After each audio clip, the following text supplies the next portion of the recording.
করতে করতে কি ভুলে যে কারি পাতা দিয়ে চিকেন রান্না করব। আসসালামু আলাইকুম, মা মেয়ের রান্নাঘরে সকলকে স্বাগত জানাই।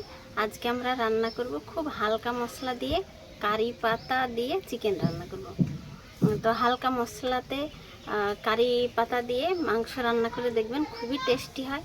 তো আমরা আজকে সেটাই বানাবো। সেজন্য নিয়েছি গাছে থেকে টাটকা কারি পাতা, তাই না? আচ্ছা, ভালো লাগছে না? মাংস রান্না করব, চিকেন রান্না করব, তখন দিব, তখন ভালো লাগবে। আচ্ছা ঠিক আছে। এখানে 500 গ্রাম চিকেন নিয়েছি। তো সব প্রথমে যেটা করতে হবে, এখানে একটা বাটা মশলা তৈরি করেছি। এখানে জিরে, 5 ফোড়ন, তারপরে আদা, রসুন, পেঁয়াজ, যা যা মশলা দিব সব একসঙ্গে বেটে নিয়েছি। তো এইটা এখন মাংসের মধ্যে ঢেলে দেব। আমি দিয়ে লালবো। আচ্ছা, দেব স্বাদ মতো লবণ, হলুদের গুঁড়ো, লঙ্কা গুঁড়ো, দেব একটু সরিষার তেল। মশলার সঙ্গে এই চিকেনটাকে এবার ভালোভাবে মাখিয়ে নিয়ে 1 ঘন্টা মতো রেখে দেব।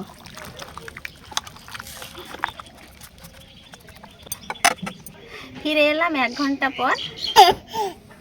চিকেনটা ভালোভাবে মশলা মাখিয়ে রেখে দিয়েছিলাম। তো 1 ঘন্টা পর এবার রান্নার পালা। কড়াই গরম হয়ে গেছে, এবার দিয়ে দিব এখানে সরিষার তেল।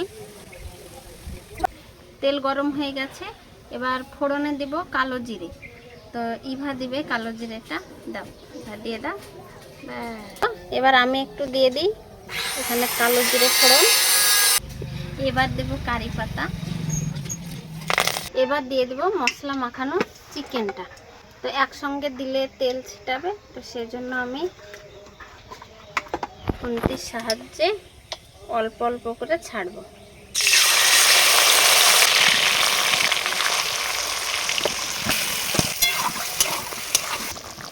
এখানে বেশি জল দেওয়া যাবে না, এই বাটি ধোয়া একটুখানি জল দিয়ে দেব। এবার ইভা নাড়াচাড়া করবে। ইভা জামা ভিজিয়ে ফেলেছে, তাই কান্না করছে। ইভাকে নাড়াচাড়া করতে দেবো একটু। হ্যাঁ, কি সুন্দর গন্ধ, কেমন গন্ধ। ঠিক আছে, ঠিক আছে, খাই দেবো। খাই দেবো। আর একটু হোক।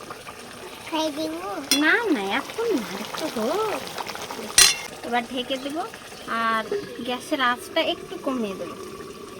এই রান্নাতে বেশি ঝোল রাখলে ভালো লাগে না, তো একটু মাখো মাখো ঝোল রাখবো। তো এই দেখুন এইরকম ঝোল আছে।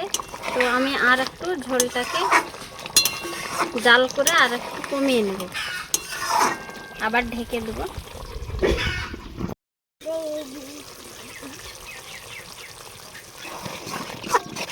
এইরকম মাখো মাখো ঝোলটাই আমি রেখে দেবো।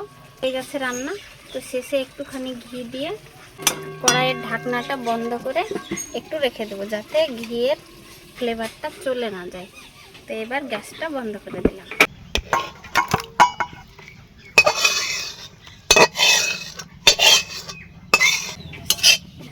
রান্না কমপ্লিট হয়ে গেছে, এবার আমাদের টেস্ট করার পালা, তাই না? মা, হ্যাঁ, রান্না করতে করতে কি ভুলে যে বললাম এখানে একটু ঘি দিয়ে নামিয়ে নিচ্ছি, তাই বললাম।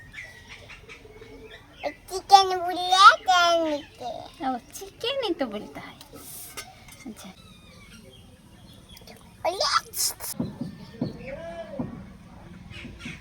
বিসমিল্লাহ বলো। বিভিন্নময়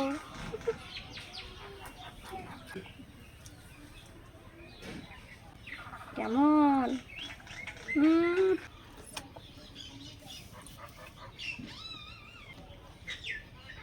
অসম্ভব সুন্দর হয়েছেও খেতে। তো বাড়িতে এইভাবে বানিয়ে দেখবেন। আর এই ধরনের রান্না পেতে মা মেয়ে রান্নাঘর চ্যানেলটি অবশ্যই সাবস্ক্রাইব করে রাখবেন। ভিডিওতে যদি কিছু ভালো লেগে থাকে লাইক করবেন, কমেন্ট করে জানাবেন কেমন হয়েছে। সবাই ভালো থাকবেন, সুস্থ থাকবেন আর সাবধানে থাকবেন। টাটা বাই বাই করো। Bye bye. যে ভালো করে করো, বাই বাই। জোরে বলো। Bye bye. Tata bye bye হাত দিয়ে করো, হাত নাড়িয়ে টাটা বাই বাই করো।